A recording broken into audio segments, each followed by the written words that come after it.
Alhamdulillahi Rabbil Alamin.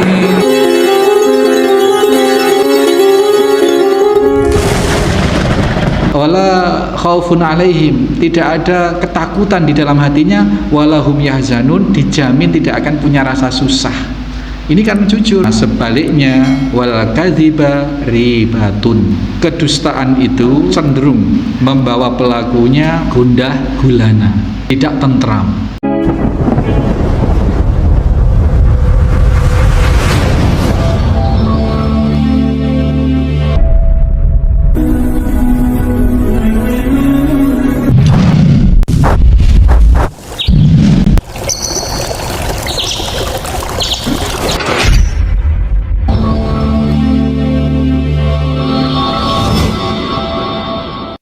Bismillahirrahmanirrahim.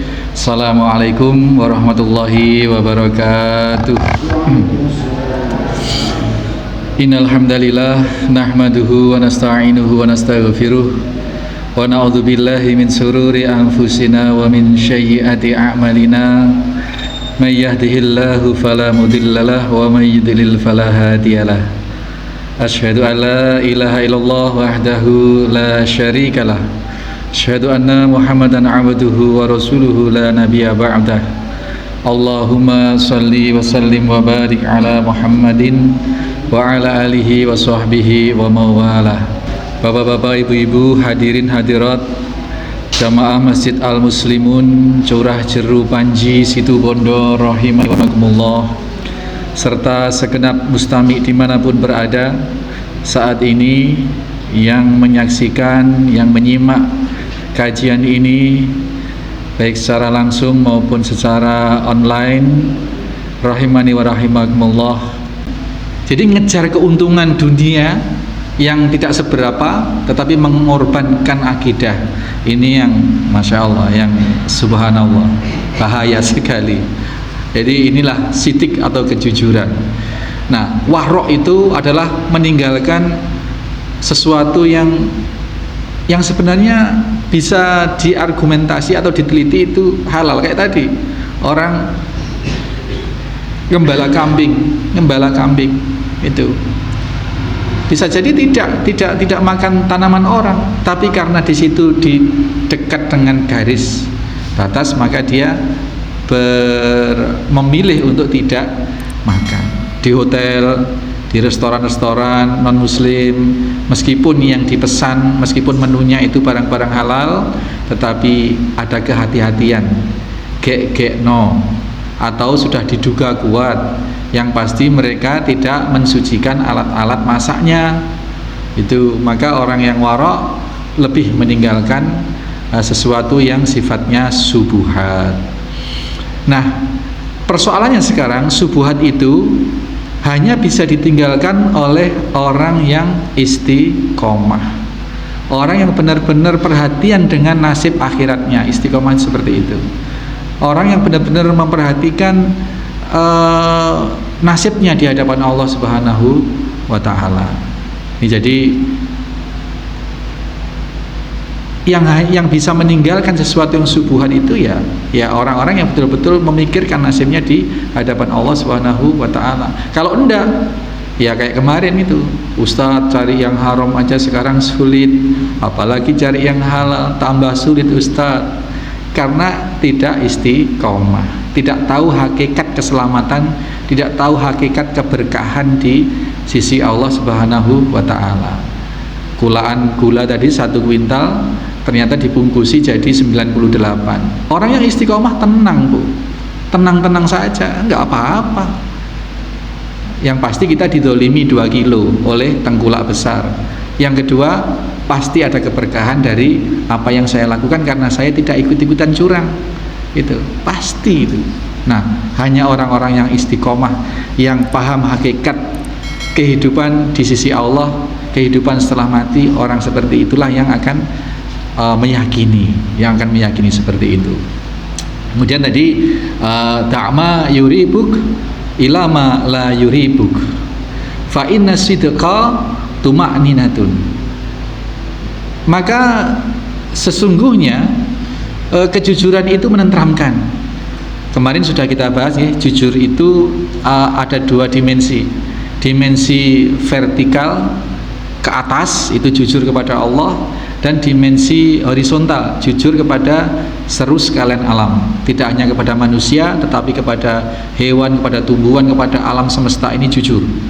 Nah, orang yang mampu hidup atau berkata atau berlaku apa adanya, baik di sisi Allah maupun di sisi manusia sesama makhluk, ini dia akan memperoleh ketentraman, tumakninatun. Ini jaminan Allah melalui baginda Nabi SAW. Kalau sudah omong apa adanya, Bu, kalau sudah kita melakukan apa yang kita yakini kebenarannya, tidak ada beban, sudah tidak ada beban. Malah Buya Hamka itu menyatakan bagi orang-orang yang seperti ini, kalau toh kemudian atas kejujurannya itu harus dipenjara, anggap itu uzlah. Kalau harus diasingkan, anggap itu rekreasi, jalan-jalan begitu. Dan nyatanya beliau di dalam penjara tanpa pengadilan, ya, di penjara bisa menulis tafsir Al-Azhar 30 juz. Ya, karena beliau uzlah, katakanlah menyepi dari kehidupan keramaian dunia, difasilitasi oleh negara, oleh pemerintah. Di situ disuruh diam, dipakani, suruh ibadah yang yang istiqomah di situ. Kalau di luar penjara mungkin masih ada urusan ini, urusan itu. Nah, kalau sudah di dalam penjara, nah ini bagi orang-orang yang istiqomah seperti itu. Tidak ada susah-susahnya, apapun bisa dialami dengan baik karena dia jujur di hadapan Allah, dan juga jujur apa adanya di hadapan sesama makhluk Allah Subhanahu wa taala. Jujur kepada Allah, maka tidak ada beban, tidak ada kedukaan. Di dalam ayat-ayat banyak sekali, wala khaufun alaihim wala hum yahzanun fa imma ya'tiyannakum minni hudan fa imma ya'tiyannakum minni fa may ya'tiyannakum minni hudan faman tabi'a hudaya wala khaufun alaihim wala hum yahzanun. Kalau dia jujur kepada Allah dalam arti dia mengikuti apa-apa yang diturunkan oleh Allah sepenuh hati, setulus hati, mengikuti apa yang diturunkan oleh Allah, yakni Al-Quran dan risalah yang dibawa oleh Nabi Muhammad SAW, maka wala khaufun alaihim, tidak ada ketakutan di dalam hatinya, walahum yahzanun, dijamin tidak akan punya rasa susah. Ini kan jujur tuh. Nah, sebaliknya wal kadziba ribatun, kedustaan itu adalah cenderung membawa pelakunya gundah gulana, tidak tentram. Ketidaktentraman pertama bagi orang yang dusta itu adalah, Bapak Ibu sekalian, dia pasti was-was, khawatir, deg-degan apabila kebohongannya tidak dipercaya. Misalkan ini seorang anak diutus ibunya ke warung beli kecap dibawain uang 5.000, beli kecap di warung ternyata harganya itu hanya 2.000, tapi dia pulang mengembalikan uang 2.000, bilang ke ibunya, Bu, kecapnya harga 3.000. Kan dusta ini, bohong, hal kecil ini bohong, tapi anak ini sambil dredeg, khawatir kalau ibunya tidak percaya itu. Jadi kegundahan atau ketidaktentraman orang yang berdusta itu yang pertama dikarenakan khawatir akan kedustaannya tidak dipercaya oleh orang lain, sehingga untuk memperoleh ketenangan dia selalu berupaya meyakinkan bahwa dustanya itu adalah kebenaran dengan cara membuat kebohongan-kebohongan pendukung. Jadi kebohongan ditutupi dengan kebohongan, dan seperti itu seterusnya. Maka dia terus was-was, terus terjebak dalam kegundah gulaannya. Korupsi, ya, ditutupi dengan kalimat-kalimat atau dengan macam-macam, money laundry dan lain sebagainya. Takut kalau PPATK bisa mendeteksi, takut kalau BPK bisa, Badan Pemeriksa Keuangan itu bisa mendeteksi. Akhirnya bikin konsorsium, minta artis-artis tertentu bikin PT, uangnya ditaruh di sana. money laundry, dicuci. Takut KPK ngendus, akhirnya bikin segala perangkat kebohongan.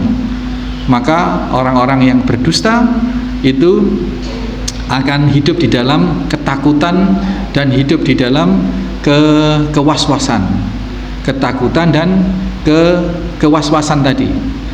Ya karena ulahnya sendiri. Ini berbanding terbalik dengan orang yang jujur di hadapan Allah, di hadapan manusia, maka dia akan hidup tenang, hidup tidak diliputi oleh ketakutan dan kekhawatiran. Sebaliknya orang yang berdusta itu hidup berkecimpung di dalam ketakutan dan kewaswasan atau kekhawatiran. Ini naudzubillah. Mudah-mudahan kita bisa berlaku jujur, mudah-mudahan kita bisa berlaku tidak hanya jujur tetapi bisa warok atau bisa menjaga diri sebaik-baiknya. Kemudian resepnya adalah agar sesuatu itu bisa kita berikan, sesuatu itu bisa kita nyatakan dengan tenang, maka kita kembali kepada hati nurani. Oh, kalau minuman ini meskipun alkohol 0%, tapi di situ ada alkohol. Hati nuraninya gimana sebenarnya? Hati nurani ini yang tidak bisa berbohong. Oh, ini uang agak-agak ini. Uang dari kantor ini uang agak-agak. Yang agak-agak inilah yang tidak bisa dibohongi. Teman saya itu bilang dulu, Pak, kalau saya itu deh ya jane ya ngono, tapi yo ojo ngono amat gitu. Artinya uang remeng-remeng itu ya dia mau tapi nggak banyak-banyak. Jadi ya sama aja seperti ngono tapi yo ojo ngono gitu. Korupsi tapi mbok ojo nemen-nemen lah gitu. Yang namanya haram itu banyaknya haram, sedikitnya pun juga haram. Ya harus dijauhi, Pak. Jangankan yang haram, yang 50-50 aja harus dijauhi sebisa mungkin. Ada Pak Edi? Napa Pak Edi? Pak Edi? Okay. Ini sambil kita ngobrol-ngobrol lagi Bapak Ibu sekalian. Ini sholat safar dimulai dari jarak berapa kilometer. Terus kedua, kalau sudah sholat safar boleh masuk ke dalam rumah lagi atau tidak boleh. Sholat safar, Bu. Sholat safar itu asalkan kita mau perjalanan keluar itu disunnahkan sholat 2 rakaat. Dan safar di sini Rasul Shallallahu Alaihi Wasallam itu menilai suatu itu dinyatakan safar sehingga mengikuti hukum-hukum safar. Dalam safar boleh sholat jamak, qashar dan sebagainya asalkan sudah keluar dari Madinah. Jadi asalkan sudah keluar dari kota Madinah, Rasulullah Shallallahu Alaihi Wasallam sudah menyatakan itu safar dan menjamak sholat beliau, mengqashar bahkan. Nah, jadi kalau dinisbatkan ke definisi safar, yang penting sudah keluar dari daerah. Makanya kalau Imam Syafi'i itu ada ukuran jarak tertentu. Ukuran jarak tertentu berapa puluh kilometer begitu. Tapi Rasul tidak pernah mengkilometerin, karena kriteria zaman Rasul dengan zaman sekarang tentu berbeda. Nah, maka kita bisa ambil satu satu kesamaan. Kalau Rasul asalkan sudah keluar dari kota Madinah, meskipun masih dalam satu Mekah gitu, meskipun masih dalam satu Arab Saudi, beliau sudah memperlakukan hukum-hukum safar, sholat 2 rakaat gitu. Masuk rumah lagi ya enggak apa-apa. Wong itu memang belum berangkat, maksudnya masih sholat safar 2 rakaat, kemudian keluar nyiapkan kendaraan, kemudian masuk lagi ya enggak apa-apa. Jadi tidak sekaku itu, yang penting kita sudah niat mau perjalanan, kita sholat 2 rakaat safar itu. Dan kalau yang saya lakukan dan beberapa orang lakukan itu asalkan sudah keluar dari situ Bondo. Nah, seperti itu. Jadi saya kalau sudah keluar dari perbatasan Bagor itu sungai masuk Pracekan itu sudah saya safar itu. Kalau sini mungkin insya Allah Asem Bagus itu pun juga sudah keluar dari situ Bondo. Anggap seperti itu. Atau kalau mau aman ya nanti keluar dari batas kabupaten misalkan, ya safar gitu. Jadi ini sangat fleksibel dan ini sifatnya fikih. Ini sifatnya ijtihadiyah. Jadi kita tidak kaku kalau dalam masalah ini. Ada yang menyatakan harus sekian ratus kilometer gitu, ada juga yang tidak. Jadi rumusnya asalkan sudah keluar dari kota di mana dia tempat tinggal, ya maka sudah terhitung safar. Kota Situbondo keluar ke kota Bondowoso atau keluar ke kota Asam Bagus misalkan, ya sudah untuk jangka waktu tertentu safar. Dan dalam safar itu, selama bersafar itu tidak ada batasan harus 3 hari tidak boleh sholat jamaah misalnya, tidak.